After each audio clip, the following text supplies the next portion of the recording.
Hello students, let's welcome in our new topic in this section in this video, and this section is 8.11. 11 number पे जो हम लोग सीखने वाले हैं उसे बहुत से लोग बोलते हैं मोडाल।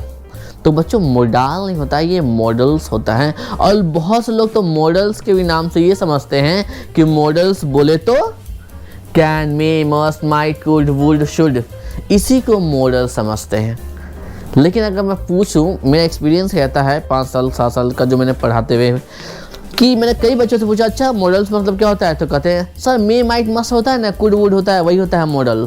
मोडाल्स होता है, मोडाल्स बोलते हैं। तो मोडाल्स नहीं होता है पहली चीज़, ये होता है मॉडल्स। मैंने लिख दिया यहाँ पे हिंदी में, मॉडल्स बोलते हैं इसको, मॉडल्स बोलते हैं। और इसका डेफिनेशन ये नहीं है, ये इसके एग्जाम्पल्स हैं। Can, may, must, might, could, would, should, ये इसके एग्जाम्पल्स हैं। तो इसका डेफिनेशन क्या है? इसका डेफिनेशन कुछ इस तरीके से है कि ऐसे शब्द, ऐसे वर्ड्स, ऐसे वर्डिंग, ऐसे शब्द जिनके द्वारा आप अपने दिल का हाल, दिल की बातें, मेन दिल की बातें, ठीक है ज़्यादा हो गया, दिल की बातें बयां कर सको, ऐसे शब्दों को हम मॉडल्स कहते हैं। क्या कहते हैं? मॉडल्स। और दिल की भावना कैसी होगी कि कोई विश, कोई इच्छा हो, दिल की भावना होगी विश होगी कि काश। दूसरा डिज़ायर, मतलब कि इच्छा, अंदर से ख्वाहिश जो जगती है। किसी को भी कोई आम खाने का मन करता है, बहुत अंदर से आइसक्रीम खाने की तलब जगती है ठंडे में, तो वो डिज़ायर होती है। परमिशन, मतलब किसी को आप परमिशन देते हो कि हाँ ठीक है कर लो आप। दूसरी चीज़ एडवाइस, सलाह देते हैं अक्सर हम लोग। रिस्पॉन्सिबिलिटी, जिम्मेदारी देते हैं। और जिम्मेदारी लेने वाला इंसान अक्सर हाँ दिल से जिम्मेदारी लेता है तो खुश रहता है, दिल से जिम्मेदारी नहीं लेता है तो रोता रहता है दिन रात और सोचता है भाग खड़ा हूँ। ठीक है। अगला है एबिलिटी, करने की योग्यता। तो ये सारी चीज़ हमको दिखाने हैं अगर इंग्लिश स्पीकिंग में, तो इंग्लिश स्पीकिंग में इन सब चीज़ों को बयां करने के लिए, बताने के लिए हमें मॉडल्स की ज़रूरत पड़ती है। तो आज हम समझेंगे कि can, may, must, might, could, would, should का क्या मतलब होता है और इनको यूज कैसे करते हैं।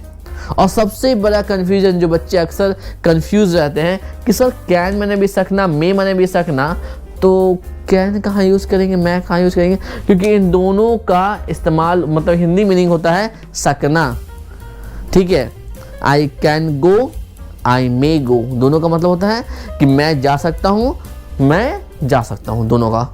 लेकिन माना में काफ़ी फ़र्क होता है। क्या फ़र्क होता है वो आज जानेंगे। ठीक है। अगला समझेंगे शुड माना भी चाहिए। ठीक है। और कुड, वुड, इन तीनों के मीनिंग में काफ़ी मतलब कि सिमिलैरिटी, काफ़ी मतलब बहुत ही पतला और हल्का फ़र्क है। तो ये चीज़ भी समझें कि इन सब के इस्तेमाल में क्या फ़र्क है। मे, मस्ट, माइट भी काफ़ी मिलता जुलता है आपस में, तो इसके इस्तेमाल में क्या बहुत बड़ा फ़र्क है वो भी आज समझेंगे। तो चलिए स्टार्ट करते हैं मॉडल्स। चलिए स्टार्ट करते हैं मे के इस्तेमाल को, समझते हैं कि मे का इस्तेमाल कहाँ कहाँ किया जाता है। मे मतलब होता है सकना। तो सकना का मे का इस्तेमाल होता है किन चीज़ों के लिए? 3 चीज़ों के लिए करते हैं। पहला परमिशन मांगने के लिए, दूसरा पॉसिबिलिटी, किसी चीज़ के होने की संभावना बताने के लिए, तीसरा विश या ब्लेसिंग, किसी को आशीर्वाद देने के लिए या कुछ विश करने के लिए। ठीक है। अब बहुत से बच्चे यहाँ पे बोलेंगे कि सर कैन का भी तो इस्तेमाल परमिशन के लिए होता है। तो यहाँ मे का इस्तेमाल परमिशन मांगने के लिए होता है फॉर्मल सिचुएशन में। मतलब कि अगर आप अपने सर से बात कर रहे हैं, सीनियर से बात कर रहे हैं, प्रोफेसर, टीचर से बात कर रहे हैं, तो वैसे सिचुएशन में मे का इस्तेमाल करेंगे, मतलब फॉर्मल सिचुएशन में। पॉसिबिलिटी की बात करते हैं तो बहुत से लोग बोलेंगे सर पॉसिबिलिटी का मामला कुछ संभावना ही बताना है, तो माइट और मस्ट का भी तो इस्तेमाल करते हैं, तो मस्ट का इस्तेमाल कर देंगे तो हम 100% श्योर हैं। माइट का इस्तेमाल कर देंगे तो 25 to 30% हमको लगता है हो जाएगा। लेकिन मे का इस्तेमाल करते हैं, इसका मतलब कि हम मोर देन 50% श्योर हैं चीज़ों के होने की, मतलब इस संभावनाओं को लेकर। अब चलिए जैसे कि यहाँ पे आते हैं, आप सर से बात करेंगे, मे आई गो आउट सर, तो सर से ये नहीं बोलेंगे can I go out sir, गलत है, मतलब आप इज्जत नहीं दे रहे हो उतना। अगर आप मे बोलेंगे तो ये ज़्यादा पोलाइट है, फॉर्मल सिचुएशन में मे का ही इस्तेमाल करते हैं, मे आई गो आउट सर। दूसरा, मे आई यूज़ योर डेस्क, आपका सीनियर है, आप सीनियर से बात करने तो कहेंगे कि sir may I use your desk, क्या मैं आपका डेस्क इस्तेमाल कर सकता हूँ।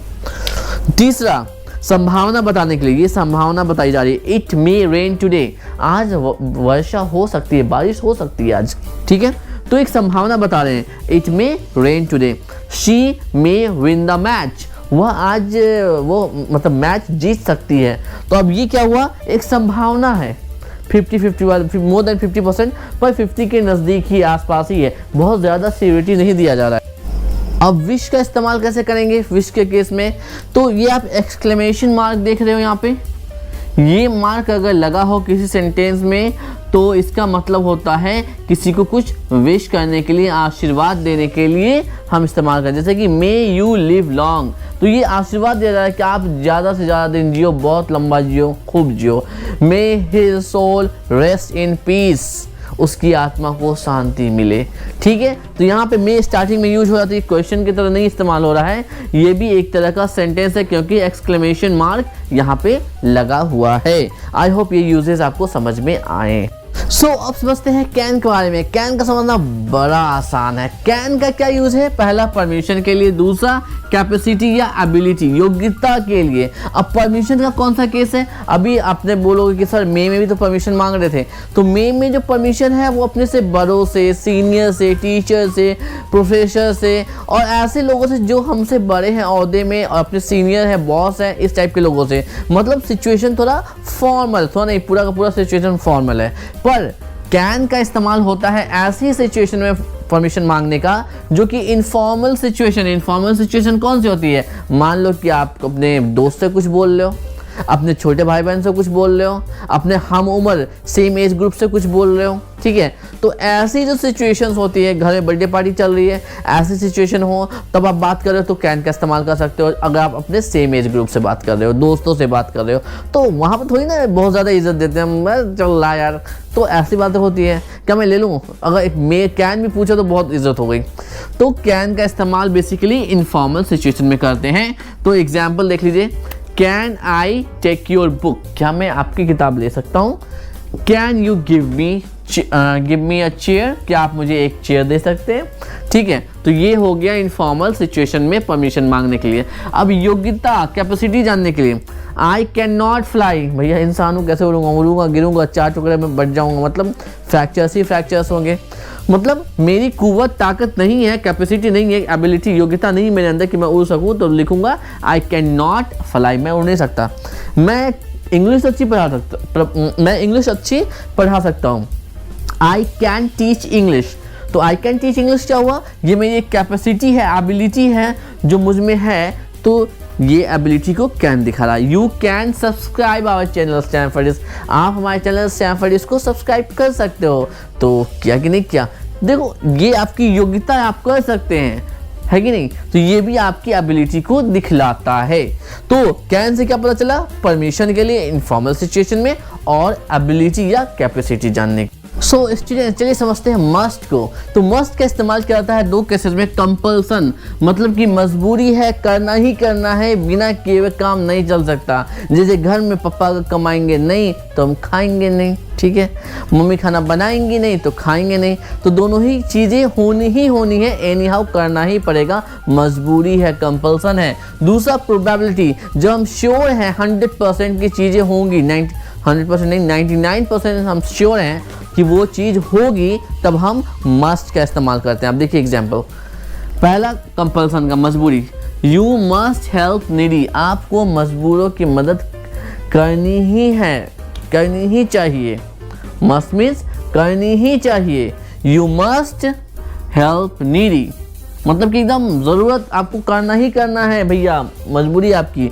She must go for checkup, उनको हेल्थ चेकअप के लिए जाना ही है। You must go for checkup, आपको जाना ही चाहिए, एकदम मस्ट हो गया है।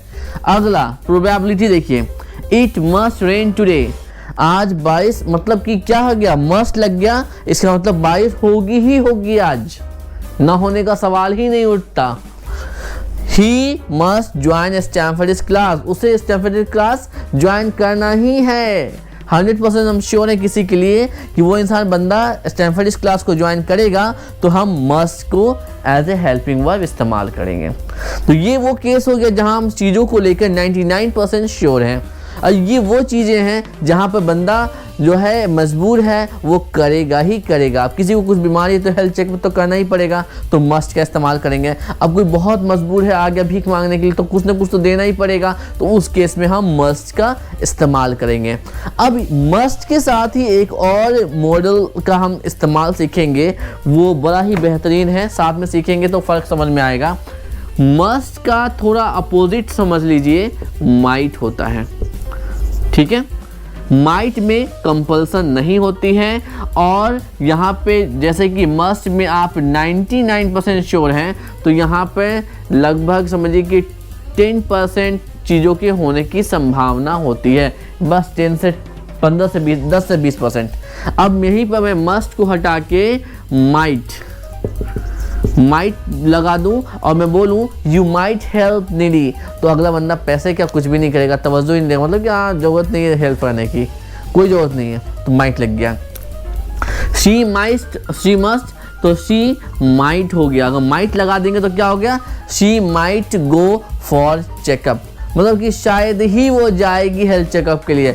बुखार होगा, सर्दी खांसी होगा, तो कौन जाता है चेकअप कराने के लिए, डॉक्टर बोलेगा तब भी नहीं जाएंगे, तो वहाँ पे हम माइट लगाएंगे। और मान लो किसी को कैंसर है, तो वहाँ पे हेल्थ चेकअप बहुत ज़रूरी है, होना ही चाहिए, तो फिर माइट को हटा के मस्ट लगा देंगे जब हम श्योर होंगे चीज़ों को लेकर के। अब देखिए बहुत श्योर है, 99% श्योर हैं, तो लिखेंगे मस्ट रेन टुडे, मतलब बारिश बिल्कुल होगी उस दिन। और जब लगेगा कि शायद ही बारिश हो, एकदम न के बराबर संभावना है, तो उस केस में मस्ट नहीं माइट लगाते हैं, ठीक है। उस केस में माइट लगाते हैं, इट माइट रेन टुडे, तो उस दिन बिल्कुल शायद ही बारिश हो, मतलब 99% श्योर आप मानिए कि उस दिन बारिश नहीं ही होगी, ठीक है। तो इस तरीके से माइट का इस्तेमाल आपको समझ में आया। ये माइट का मोटा मोटी बात ये है बच्चों कि मस्ट में हम मजबूर हैं चीज़ों को करने के लिए, करना ही है, तो माइट में है कि करिए तब भी ठीक, न करिए तब भी ठीक, नहीं करिए तो ठीक है। दूसरा, मस्ट में चीज़ों के होने की संभावना 99% होती है, तो माइट में चीज़ों के होने की संभावना 99% नहीं होती है, मतलब 90% है कि चीज़ें नहीं होगा, 10% चांस होता है कि कुछ हो जाए। तो मोटा मोटी अगर मेरे हिसाब से देखो, समझने वाली बात, क्योंकि रटवाने वाला काम मैं नहीं करता, तो समझदारी वाली बात यह है कि मस्ट में सियोरिटी है तो माइट में सियोरिटी नहीं है, तो मोटा मोटी मस्ट माइट एक दूसरे के अपोजिट के तौर पर आप इस्तेमाल कर सकते हो। आसान मॉडल कोई है तो वो है शुड। शुड मतलब होता है चाहिए। शुड का इस्तेमाल सिर्फ एक ही वजह से करते हैं, अगर किसी को आपको सलाह देना हो। सलाह तो सभी देते हैं, सलाह देने में तो पूरा इंडिया आगे है। किसी को भी बोलो, अपने प्रॉब्लम के लिए सोल्यूशन हो ना हो, लेकिन सामने वाले की प्रॉब्लम के लिए 100 सोल्यूशन है, 100 सलाह है। तो चलिए देखते हैं, नज़र डालते हैं। तो शुड का इस्तेमाल होता है एडवाइस देने के लिए, सलाह देने के लिए, जैसे कि यू आप अपने दोस्तों को कहोगे you should join Stanford English class, आपको स्टैनफोर्ड इंग्लिश क्लास ज्वाइन करना चाहिए। ज्वाइन करोगे तो बहुत अच्छा सीख जाओगे, है कि नहीं। You should drink milk every day, आपको हर रोज दूध पीना चाहिए सोते समय। You should spend time with your parents, आपको अपने माँ बाप के साथ टाइम गुजारना चाहिए, थोड़ा टाइम देना चाहिए। अक्सर बच्चे नहीं देते हैं, अच्छी बात नहीं है, बहुत बुरी बात है। You should not use mobile every time, आपको हर वक्त मोबाइल इस्तेमाल नहीं करना चाहिए। तो ये देखिए कुछ सम एग्जाम्पल्स हैं, इन सारे एग्जाम्पल्स में एक तरह के सलाह दिया जा रहा है, राय दी जा रही है, बाकी मानना ना मानना तो आपके हाथ में है। कर मानोगे तो आपका फ़ायदा, नहीं मानोगे तो आपका नुकसान।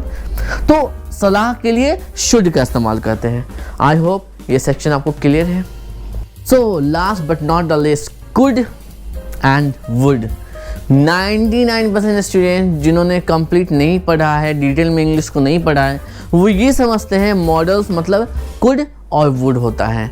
और सबसे ज़्यादा वो दोनों कुड वुड में कंफ्यूज जाते हैं, कुड को भी कहीं लगा देते हैं, वुड को भी कहीं लगा लेते हैं और ब्लंडर्स करते हैं। इसीलिए मैं अभी जो आपको पढ़ाने वाला हूँ कुड वुड साथ में पढ़ाने वाला हूँ, ताकि आपका फंडा क्लियर रहे कि कुड को कहाँ इस्तेमाल करना है, वुड को कहाँ इस्तेमाल करना है। अब देखिए, कुड का भी इस्तेमाल करते हैं पोलाइट रिक्वेस्ट करने के लिए और वुड को भी इस्तेमाल करते हैं पोलाइट रिक्वेस्ट करने के लिए। इससे पहले समझ लेते हैं कुड आया कहाँ से।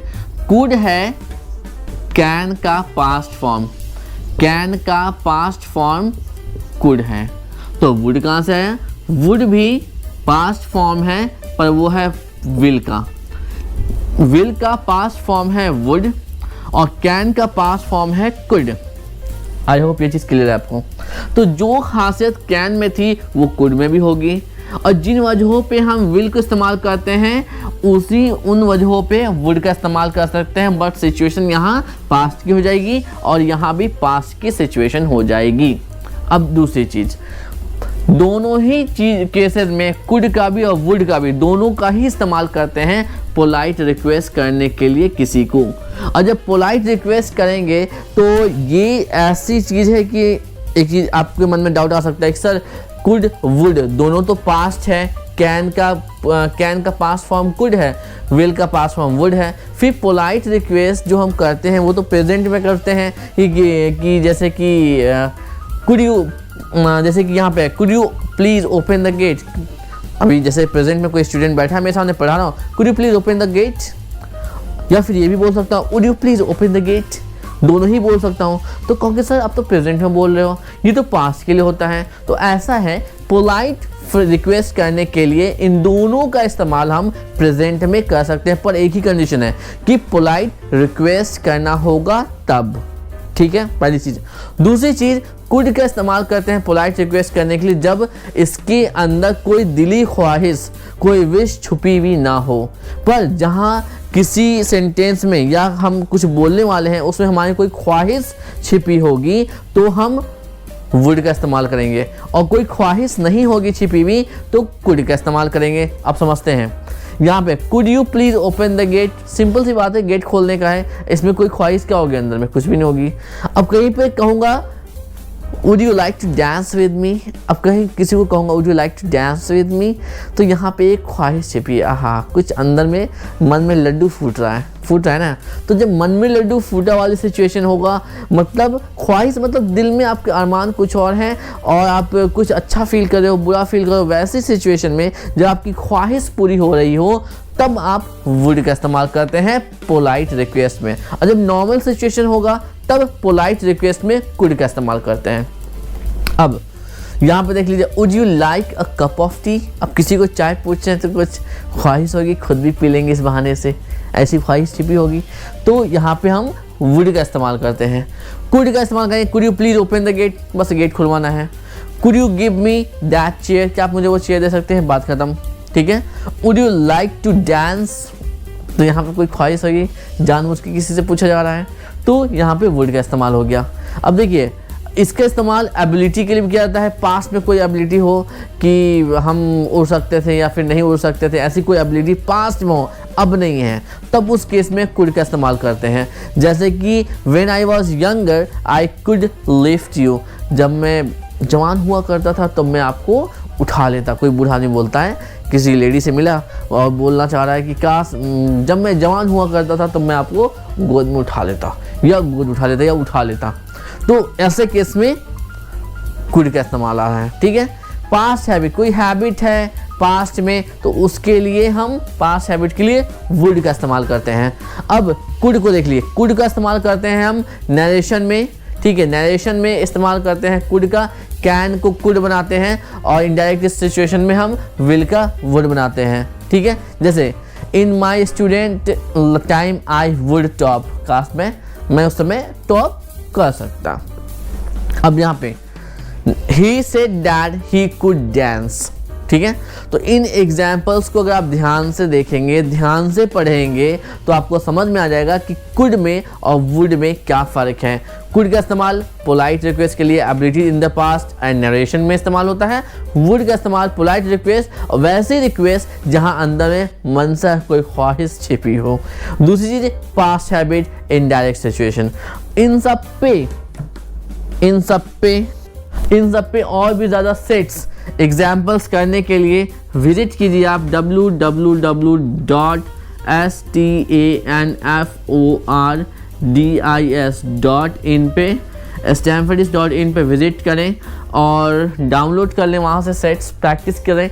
आप जितना ज़्यादा प्रैक्टिस करेंगे इन टर्म्स ऑफ राइटिंग में, इन टर्म्स ऑफ स्पीकिंग में, मतलब उनको बनाने के बाद, सेट्स को बनाने के बाद कॉपी में लिख लीजिए और आईने के सामने खड़े होकर प्रैक्टिस कीजिए। जितना ज़्यादा प्रैक्टिस करेंगे उतना अच्छा आएगा। आई होप ये जो हमारा मॉडल्स का सेक्शन था 8.11 आपको सीख कर मज़ा आया होगा। तो सीखते हैं अगले सेक्शन में और भी मज़ेदार चीज़ें। तो सीखने के लिए है ना तैयार? तो चलिए जल्दी से आप जो एक ऊपर जो अभी वीडियो लास्ट में जो आएगा तो उसको क्लिक करेंगे और क्लिक करके देखते हैं। Thank you so much for watching. See you in the next section.